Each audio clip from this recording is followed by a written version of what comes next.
Ladies and gentlemen, you are listening to CU Spotlights at the Synergent Connect Conference 2026. I am your host, Jonathan Taylor, JT with CU Spotlight. With me, as always, Shirley Sin, glad to be here. Shirley San. You put a little twang on that. Since I don't live in Texas anymore. Little Tennessee twang. Yeah. Oh, boy. Thank you, Shirley, for being here. Thank you to Synergent, speaking of them, for supporting and sponsoring this monstrosity of a podcast here. And we're in Portland, Maine, downtown. We're at the Eastland Hotel, folks. My voice has had it, I think. This will be it for me tonight. And we are literally getting close to beer o'clock here. Going to head over to Luna, right? Sponsored by Systems Engineering. Shout out to the old IT crew that used to answer my phone calls and go, I can't get it to do a thing when we were partnered with them. So lovely, lovely. And we have Katie Ford. Yep. And you are a payments advisor. Yes. Now you've made it to that level of payments. Welcome. Thank you. And with Synergent, of course, with Synergent. We've had just a wonderful reunion. This has been so fun. But it's great to see you again. Oh, it's so great to see you too. welcome on the podcast here. So let's dive in. How many years now have you been in Synergent? It'll be 13 years in October. Okay. Wow. Not that I'm counting. Right. That went quick. It did. It feels like I blinked and it can't possibly be 13 years already. Sure. Now talk a little bit about your evolution in Synergent. So did you always start in payments? No. So I have kind of a unique career. I think a lot of folks at Synergent have similar stories, not necessarily my exact path, but I think we've all started somewhere and we never, at least maybe at first, didn't picture the career that we could have or would have. I know I worked at a credit union and unfortunately we didn't have a relationship with Synergent. So I had no idea what I was walking into when I interviewed, and everyone at the credit union that was in the leadership did. And they were like, oh, that's Synergent. How do you know who they are? Yeah. It's a technology company. What are you talking about? And in the end, so I started in corporate marketing and communications. I was a corporate marketing communications assistant. And that's what I thought I was going to school to do. And that's what I thought my future would hold. It was marketing and all things related to it. And, I got into the Synergent world. I had a very great boss at the time, Deb Troutman, and I loved Deb. Oh, and Deb. She was such a great mentor. The best. So great. And shout out to Deb. Shout out to Deb. And I still talk about her to this day. I'm like, oh, gosh, she was so great. She's still with us. She's among the living. Yeah. She's happily retired now, right? I was wondering. Happily retired, yes. But, good for her. So she's moved on from Synergent, but not the world of the living. But so I worked with Deb for about a year and a half or so, and I got to know the company, the organization, the credit unions, and I really wanted to grow my own relationship and know that, if I want a career here, not that marketing is a dead end road, it's not. Sure. But for me, I really wanted to do something more for myself. Not again, no shade on the marketers out there. I love my marketing friends, but. So I ended up looking around, and our organization obviously does a lot of technology-related things. And I said to myself, well, hey, maybe we should try exploring one of these avenues here at Synergent so we can maybe learn what we really do. Sure. And not that marketing doesn't know. I should feel like I'm like, oh, marketers are going to come for me. Yeah, That's the way you're I'm really, Witness protecting, protection boxing might need to around the happen. marketers. It's okay. I know. We'll Sorry, tell Mike to Sarah. chill out. We'll tell him to chill. Anytime that I say something bad about marketing or could be received that way, just cut it out. Yeah. Well, they've got the social media button. That's why you got to be careful. I know. What they'll post. They posted me at 5:00 on Friday the other day, and I was scrolling Facebook, and I'm like, oh my gosh, that's my face. I didn't know I was There you are. here. Mm-hmm. So I do need to be a little careful. Just kidding. But so I started there, and I looked around the organization, and at the time, our leadership, John, Jeff, and Gary, it's kind of like a talk show, John, Jeff, and Gary. They were so great. And I sat down with Gary Glenn at the time and I said, Gary, I want to do something more. Eventually, I would love to be an account relationship manager. That's what our client success team was known as at the time. And he said, well, is that your 5-year plan? And I'm like, well, 5 years is an awful long way away, Gary. And he's like, well, you got to know what you're talking about. You can't grow relationships on hope and dreams. You can, but not quite. So talking, our card services team had a position open for customer support. And I said, that seems like a great next step. So I took the leap, and through happenstance, through luck, whatever, the position opened for the card services account relationship manager role. And so I jumped into that with maybe a year and a half under my belt in card services. So that was an interesting leap of faith that Rebecca took with me, to be honest, because at the time it was like, does she know what she's talking about? And this is right when EMV was coming around, Sure. tokenization was starting. So it was a lot of new technology to our credit union space. I mean, it wasn't brand new. The world knew about it. Certainly Europe knew about it. Right. We were still getting our feet under us. So it was at that time that I was stepping into that role. And then, through the years, things changed. Our client success team sort of consolidated for a bit, and we did a little bit of everything. And then, through talking with Rebecca, I was like, payments, huh? So Payments, huh? yeah, payments. and of course, she's got a lot more responsibilities these days Sure. with her new title. So I was excited to have an opening to get back into what I used to know. And now I'm trying to teach myself all over again. Payments is speed of light these Honestly, days. yeah. Not just from the changes and, really what's the future, but what the demand is of our membership now. I think they've gotten a taste of light speed Yes. and they want it. It's scary. Yeah, they want it. I know I was talking to a credit union here about, those real-time payments and, at my QSO at Bank Social that I'm at now, you're learning about, it's like you have 15 seconds. Yeah. And I mean 15 seconds. If you're lucky. Yeah, that's truly what it feels like. Approved or it's either in or out, and that's it. So it's wonderful, but you've got to be ready. You have to be prepared, and you've got to go in eyes wide open on what it is, what it isn't, what you can do, what you can't do. There's pluses and minuses to all of it. Yeah. And earlier today, we were even talking about ROI and really refining what that means to the organization. I mean, is it one member asking for this very expensive new technology, or is this something you're hearing globally from your membership that you're lacking as an organization, as a credit union? Is this something that you're just really falling behind on?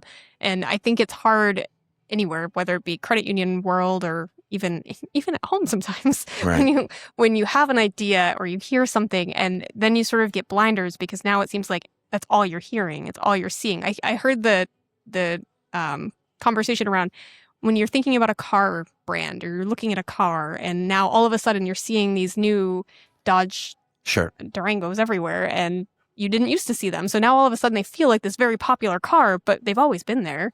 And it's similar with technology, be it payments or otherwise, especially financial fintech technology. It's there. At this point, it's there. Silicon Valley has it, probably. Yeah. They don't, they will. Right. But it's one of those, just because you heard it this one time, now you're more receptive to hearing it and seeing it and thinking about it. And now it feels like it's always there. So we really need to be careful and slow down too sometimes. Yes, it's speed of light, but we need to be careful and think it through just a little bit further. How does this fit into the strategic plan we know we want to achieve? What experience are we trying to create? And does this truly feed that experience? Or is it one of those nice to have features that we would love to offer, but maybe we need to consider a different strategic plan initiative next year? Right. Yeah.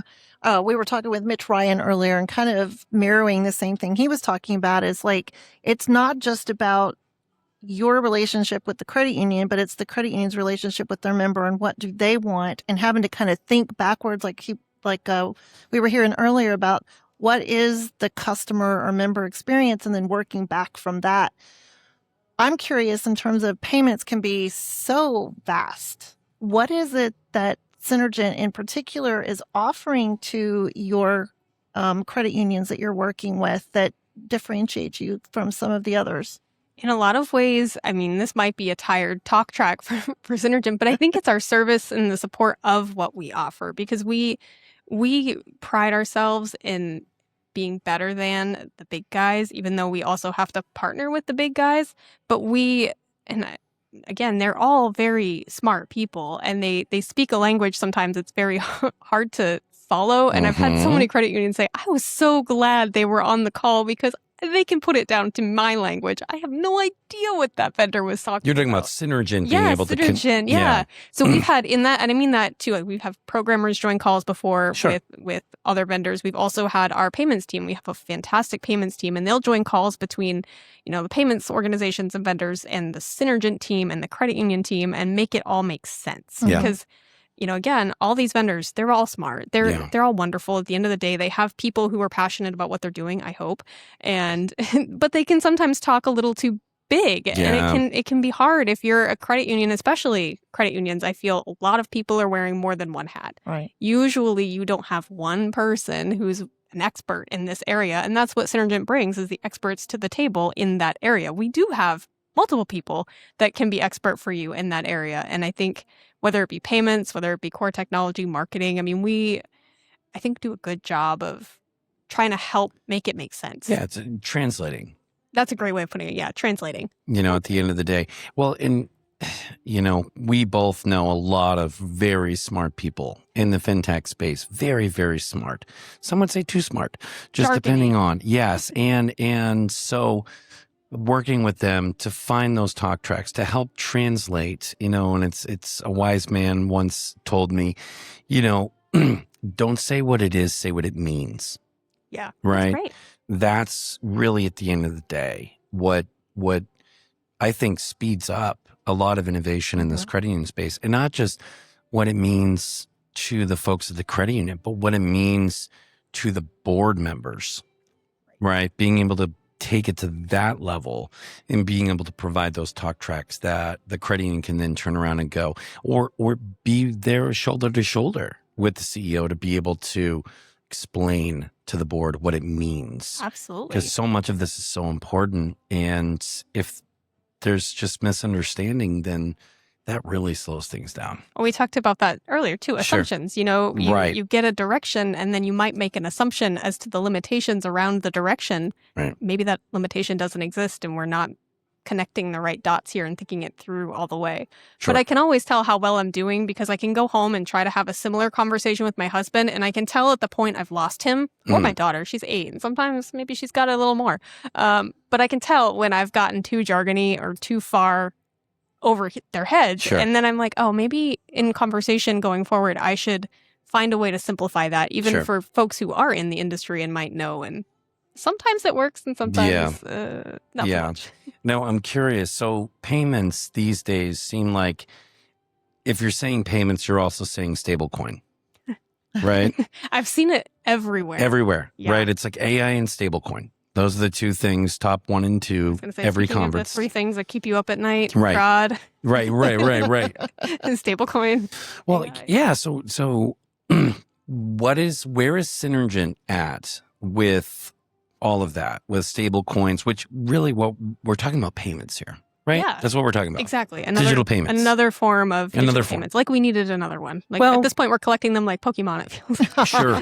Well, and I think that's part of the challenge too, is this vendor sprawl when it comes to payments, right? And having so many different, I talked to a credit union recently, they had 68 providers just on payments. Mm-hmm. Wow. And I'm like, how do you isolate that to know whose throat to choke if there's something wrong, Right. Like, isn't it nice to be able to consolidate some of that, at least from a relationship standpoint with a trusted partner, right? And I think that's part of where Synergent comes in. Yeah, it is. And it's funny because, haha, but not really, is that we have 2 different worlds at Synergent, but they both work very well together. I mean, we have our core world, and through that, there are plenty of payment solutions that need to connect with the core, but don't necessarily care about the card processing side of the world. Sure. And then there's the card, and we don't do the processing side, but we do make sure that it's all working properly. Right. But that also still needs to speak to the core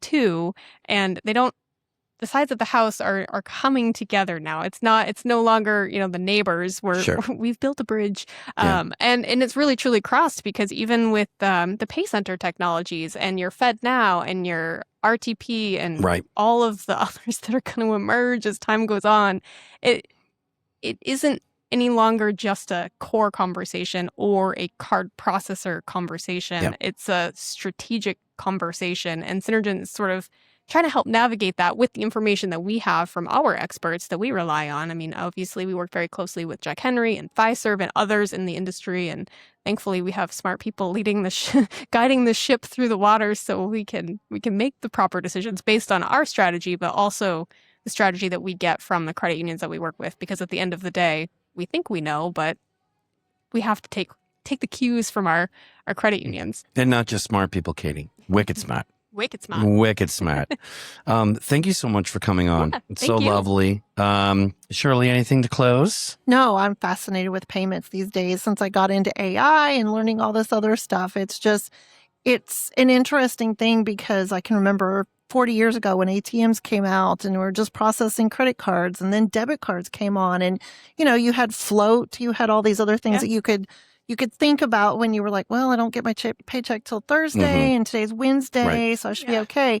Can't do that anymore. No. And so, really keeping our own selves, educated so that we can help our members navigate all of these different changes, because we can talk about stablecoin, and some of them are like, well, I really don't need to get into that not right now, but they've got to be educated because there are going to be vendors and partners and merchants that they work with that eventually may be the only payment source. It could, yeah. And it's one of those things, if you're not paying attention, it can catch you by surprise. Right. Yeah. It will only be helpful for the credit unions, especially, to be ahead of it and to at least be aware of it and educating, because it's that trust, that relationship that builds that loyalty and hopefully keeps that loyalty. Like you said, like a good neighbor, Synergent is there. Oh, nice. You might want to work on that. Just change a few more words so we don't get in trouble. Yeah. Well, and recently, the CEO at my QSO that I work at, Bank Social, he was in an airport in Mexico. Guess what? Everything in that airport was stablecoin. If you wanted to buy a coffee, you had to convert. That's and 15 seconds for you. I'm like, oh man, this is like, here it comes. So it's like the change is coming. And now granted, Mexico and other countries are usually more advanced than us, ironically, on payments, but it's coming, right? Yep. And so it's just having the ability for our credit unions to be able to hold and, work in that environment is important. Well, thank you for coming on, Katie. It's lovely to see you, as always. And if folks wanted to learn more or just pick your brain about the payments world, or were thinking about this or not, how would they reach out? Well, they can certainly reach out to me through email. My email address, kford, like the truck, at synergentcorp.com. Or, of course, you can always call. Synergent has a couple of different phone numbers to use, but our website has everything listed, whether you're in Maine, whether you're out of state, whether you want to use 207 or 1-800.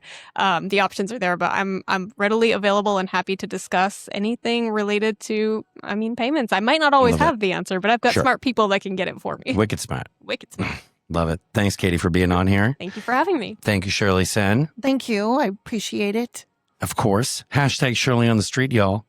And thank you to Synergent for sponsoring this and for having us here. It's really fun to come home and do one right here in the 207. So, I am Jonathan Taylor, JT, with CU Spotlight here. And folks, let's keep this movement moving. We'll see you next time.